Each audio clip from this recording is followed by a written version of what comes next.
Assalamualaikum warahmatullahi wabarakatuh. Kami dari kelompok 7 akan mempresentasikan asumsi dasar ekonomi makro RAPBN tahun 2020 dan proyeksi jangka menengah periode 2018 sampai 2020. Kami dari kelompok 7 yang beranggotakan Ahmad Nurholis 18 110 110 70, Fitrotul Fadilah 17 11 01 1143 dan Rizky Lauta Sembiring 18 51 01 1014.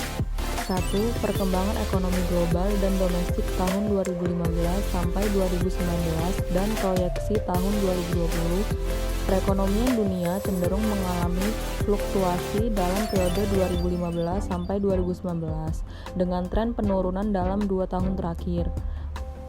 Perkembangan harga komoditas dunia, terutama energi, serta perlambatan perdagangan dunia sangat mempengaruhi pergerakan perekonomian dunia dalam kurun waktu tersebut. Pemulihan ekonomi Amerika Serikat menjadi salah satu motor utama peningkatan pertumbuhan ekonomi dunia di tahun 2017. Selain itu, perbaikan aktivitas ekonomi terjadi secara luas di negara-negara maju seperti Jerman, Prancis, dan beberapa negara Eropa lain. Pemulihan yang terjadi di tahun 2017 tidak bertahan lama, dan perekonomian global kembali dihadapkan pada berbagai tantangan yang menekan pertumbuhan di tahun 2018. Tantangan seperti perang dagang antara Amerika Serikat dan Tiongkok memberikan ketidakpastian pada aktivitas perdagangan global.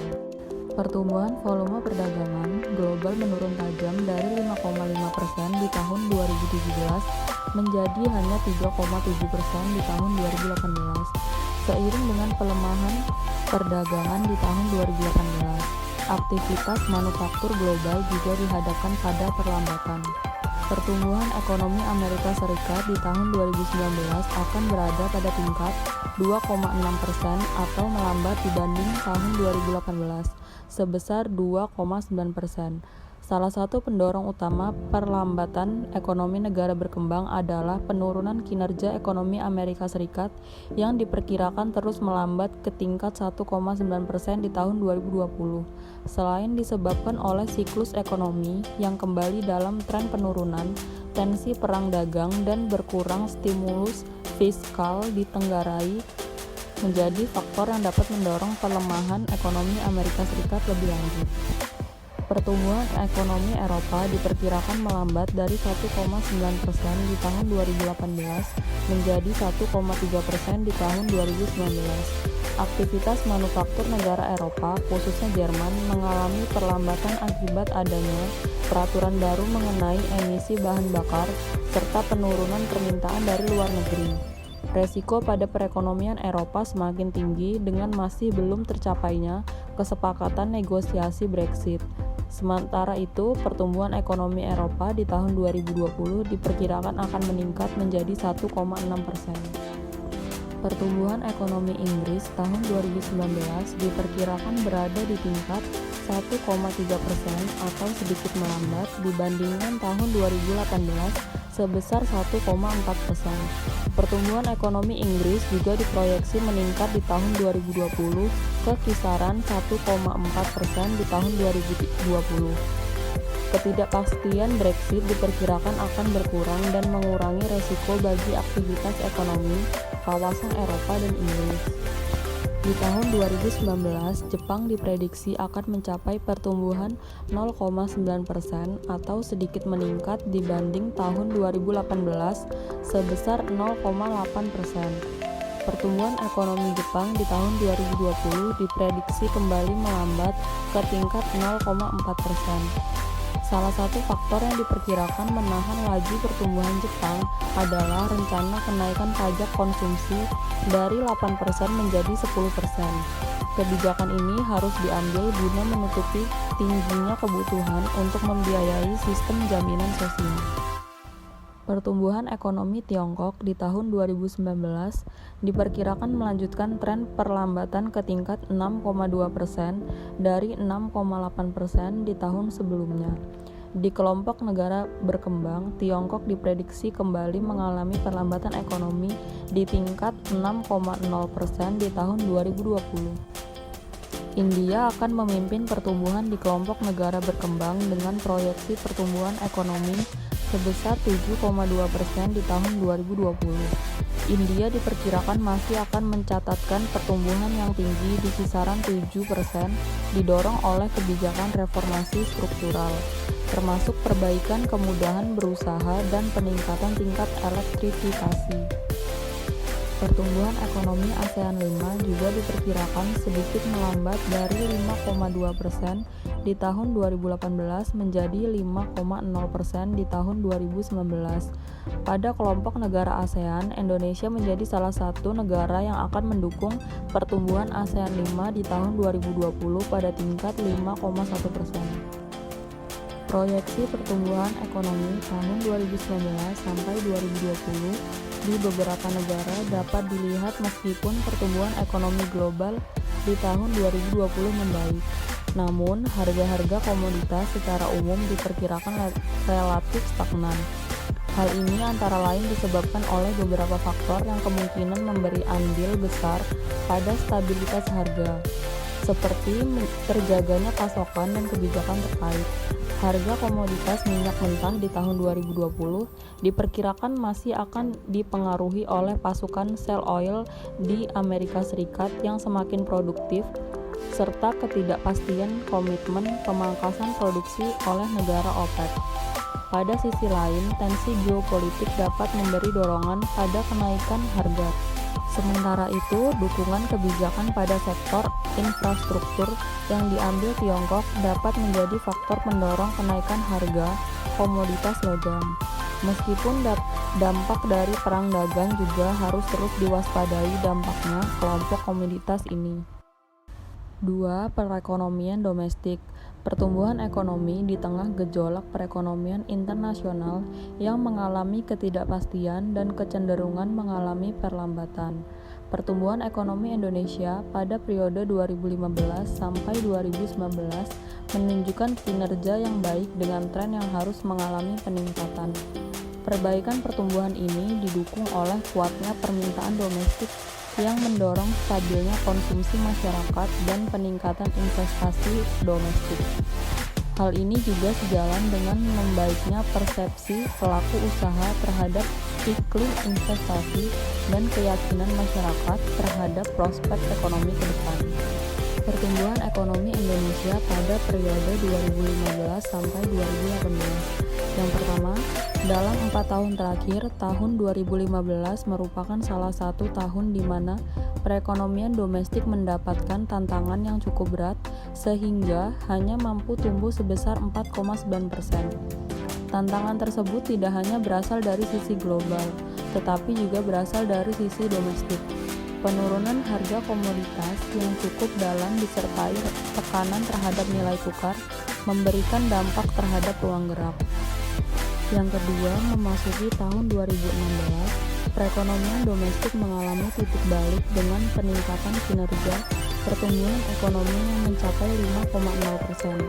Sinyal perbaikan ekonomi ini terlihat dari beberapa komponen pertumbuhan seperti konsumsi rumah tangga dan investasi. Yang ketiga, setelah itu kinerja perekonomian Indonesia terus mengalami perbaikan, termasuk tumbuh 5,1% di tahun 2017 yang didorong oleh tingginya pertumbuhan investasi dan kinerja perdagangan internasional. Dan yang keempat, pada tahun 2018, momentum perbaikan pertumbuhan ekonomi terus terjaga di tengah volatilitas global. Perekonomian Indonesia tahun 2018 tumbuh sebesar 5,2%, yang merupakan capaian tertinggi dalam 5 tahun terakhir. Nilai PDB nominal Indonesia pada tahun 2018 mencapai 14.837,4 triliun atau 55.987.000 per kapita.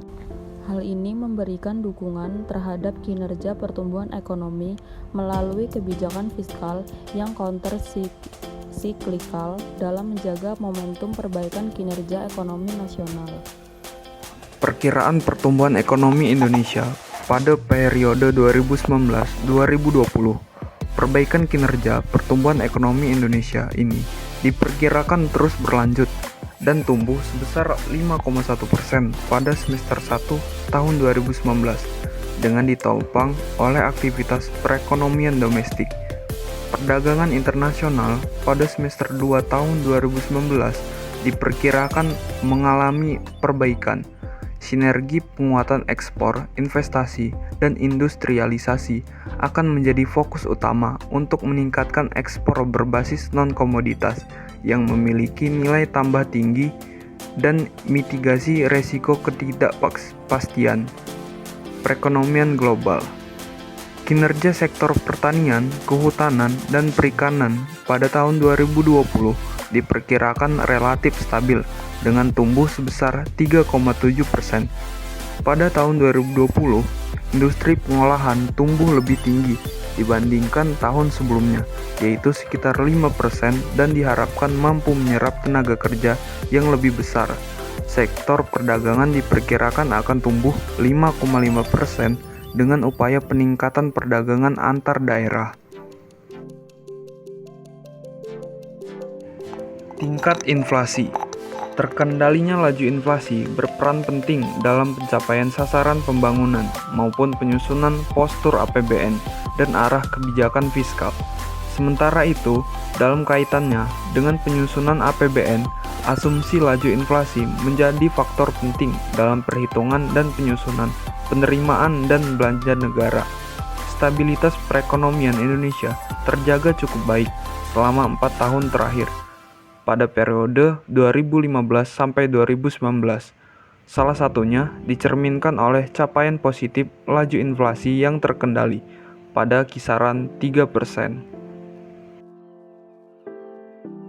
Perkembangan nilai tukar. Asumsi nilai tukar dibutuhkan untuk menghitung pos-pos penerimaan dan belanja APBN yang nilai awalnya mengacu pada dolar Amerika Serikat, antara lain penerimaan pajak perdagangan internasional, PNBP migas, belanja subsidi energi, serta pembayaran bunga dan pokok utang luar negeri. Pergerakan nilai tukar rupiah sepanjang periode 2015 sampai 2018 relatif mengalami pelemahan sebelum mengalami penguatan sejak awal tahun 2019. Ketidakpastian global hingga tahun 2018 mempengaruhi pergerakan nilai tukar rupiah terhadap dolar Amerika Serikat. Setelah mengalami tren penguatan sepanjang tahun 2016 sampai 2017, nilai tukar rupiah kembali mengalami tekanan dalam 10 bulan pertama tahun 2018. Selama Februari hingga Oktober 2018, rupiah terdepresiasi 12,5% dan sempat mencapai level 15.235 per US dollar. Faktor utama menyebabkan tekanan terhadap rupiah adalah ketidakpastian kenaikan Fed Fund Rate atau FFR. Tensi perdagangan antara Amerika Serikat dan Tiongkok, isu geopolitik, dinamika Brexit, dan krisis ekonomi di Turki dan Argentina yang meningkatkan persepsi risiko di negara berkembang. Berikut adalah data perkembangan rata-rata nilai tukar pada tahun 2015 hingga 2019. Perubahan arah kebijakan moneter Amerika Serikat sebagai dampak dari tanda-tanda pelemahan ekonomi Amerika Serikat memberikan ruang pada penguatan nilai tukar negara-negara berkembang termasuk Indonesia sejak awal tahun 2019. Perkembangan suku bunga SPN 3 bulan. Pergerakan suku bunga SPN 3 bulan berdampak pada sisi belanja negara, terutama untuk pembayaran bunga utang. Kenaikan tingkat suku bunga SPN 3 bulan mengakibatkan pembayaran bunga utang yang lebih tinggi, yang mendorong kenaikan defisit atau pemotongan belanja. Selain itu, tingkat suku bunga SPN 3 bulan juga menjadi suku bunga acuan untuk pembayaran suku bunga SBN dengan kupon bunga mengambang. Pergerakan tingkat suku bunga SPN 3 bulan di tahun 2015 hingga 2019 sangat dipengaruhi oleh kondisi likuiditas global dan domestik. Di periode 2015 hingga 2018, kondisi likuiditas global mengalami pengetatan walaupun di awal tahun 2019 mulai menunjukkan tanda-tanda perbaikan. Pencapaian sasaran indikator kesejahteraan masyarakat tahun 2015 hingga 2019 dan rencana tahun 2020. Pembangunan Jangka Menengah Nasional atau RPJMN pada tahun 2015 hingga 2019. Sasaran pembangunan yaitu tingkat kemiskinan, ketimpangan, pengangguran terbuka, dan kualitas sumber daya manusia telah menunjukkan perbaikan. Pada tahun 2015 hingga 2018, perekonomian nasional tumbuh positif mencapai 5,04%, yang diikuti oleh penurunan tingkat kemiskinan, tingkat pengangguran terbuka atau TPT, dan rasio Gini, serta kenaikan indeks pembangunan manusia atau IPM. Tingkat kemiskinan menurun per Maret 2019, yang merupakan level terendah sejak era kemerdekaan Republik Indonesia, yaitu sebesar 9,41%. Indikator ketenagakerjaan, tingkat pengangguran terbuka atau TPT pada Agustus tahun 2015 sebesar 6,18%, pada Agustus tahun 2018 sebesar 5,34%. Tercipta lapangan kerja dari 114,8 juta orang menjadi 124 juta orang, atau tumbuh 8%, atau sekitar 9,2 juta lapangan kerja baru tercipta. Meskipun dengan tren positif, permasalahan ketenagakerjaan seperti rendahnya produktivitas, kurang fleksibelnya pasar kerja, dan ketidaksesuaian antara keterampilan pekerja dengan kebutuhan dunia usaha dan industri tetap menjadi tantangan besar bangsa yang harus segera diatasi. Tingkat kemiskinan dan ketimpangan. Tingkat kemiskinan pada September tahun 2015 sebesar 11,1%, pada September tahun 2018 sebesar 9,66%. Jumlah penduduk miskin telah menurun dari 28,51 juta orang menjadi 25,67 juta orang, atau telah menurun sebanyak 1,44%. Sebanyak 2,84 juta orang keluar dari kemiskinan. Pada Maret tahun 2019 sebesar 9,41%. Upaya pemerintah dalam menurunkan kemiskinan telah menunjukkan hasil, di mana tingkat kemiskinan kembali menurun menjadi 9,41%, atau mencapai 25,14 juta jiwa dari estimasi total populasi penduduk, yaitu sebesar 267,2 juta jiwa. Jumlah ini merupakan angka terendah yang berhasil dicapai pemerintah sejak era kemerdekaan. Indeks Pembangunan Manusia atau IPM. 3 komponen penyusun IPM, yaitu pengeluaran per kapita, umur harapan hidup, harapan lama sekolah. Meskipun begitu, permasalahan daya saing SDM Indonesia yang diindikasikan oleh masih rendahnya produktivitas, tingkat pendidikan, dan keterampilan masih menjadi tantangan besar apabila ingin lepas dari jebakan pendapatan kelas menengah atau middle income trap. Nilai tukar rupiah. Nilai tukar rupiah terhadap dolar Amerika Serikat dalam jangka menengah dipengaruhi oleh faktor fundamental permintaan dan penawaran di pasar keuangan dan faktor non-fundamental seperti sentimen dan psikologis pasar. Perekonomian global yang bergerak stabil pada tingkat yang rendah, masih tingginya arus modal masuk ke negara berkembang, serta pasar keuangan global yang relatif stabil turut mempengaruhi stabilitas perekonomian domestik. Pertumbuhan ekonomi domestik berimplikasi pada masih tingginya kebutuhan barang modal dari luar negeri untuk memenuhi kebutuhan aktivitas pembangunan infrastruktur dan peningkatan kapasitas produksi serta potensi peningkatan konsumsi domestik, termasuk terhadap barang-barang impor. Di sisi sektor keuangan, upaya pendalaman pasar keuangan diharapkan mampu menjaga stabilitas sistem keuangan dan memperluas sumber pendanaan bagi kegiatan sektor real dan investasi yang dibutuhkan. Perbaikan-perbaikan ini pada gilirannya akan mendorong perbaikan efisiensi ekonomi dan mendorong semakin tingginya kapasitas produksi nasional.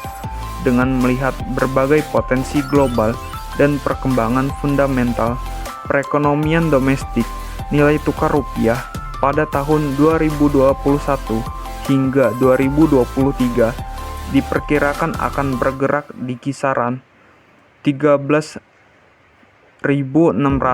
hingga 15.000 per dolar Amerika Serikat. Harga minyak mentah Indonesia, Indonesian Crude Oil Price atau ECP. Harga minyak mentah Indonesia diperkirakan bergerak pada kisaran 60 hingga 70 US dollar per barel. Harga minyak mentah dunia untuk jenis Brent diperkirakan bergerak pada kisaran 65 hingga 75 US dollar per barel. Sehingga ECP diperkirakan berada pada kisaran 60 hingga 70 US dollar per barel. Itulah presentasi dari kelompok kami mengenai asumsi dasar ekonomi makro, RAPBN, dan proyeksi jangka menengah. Terima kasih telah menonton. Kami akhiri. Wassalamualaikum warahmatullahi wabarakatuh.